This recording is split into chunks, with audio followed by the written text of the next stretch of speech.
Let's talk about Turbo USDT and the price prediction for today. So right now we're retracing from the 10 EMA, which is always a very strong sign of a dump. So long-term price prediction, I'm looking for dumps. Short-term, I would be interested in a trade, but the trade I would be interested in is not a trade you think I should be interested in.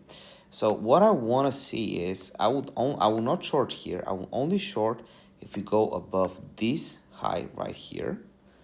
And from here, I might be taking trades to the downside with a confirmation. So that's basically how I will trade Turbo. As I said, I won't waste a second of your time. Every video I'm giving you a trade setup, and we're printing very hard in the signals chat, as you can see right here. So if you want to follow every single trade I do, and if you want to follow someone that's showing his trades and everything and is being transparent, use the link in the description below to sign up for my signals chat and also for my course. Made the course very accessible.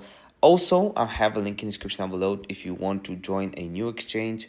For me, I'm making the switch from Mexi to BLOFIN. They're giving away $30 bonuses. You just sign up, deposit 50 bucks, you get 30 bucks on top of that. So if you are interested in that, check the link in the description down below. See you next video.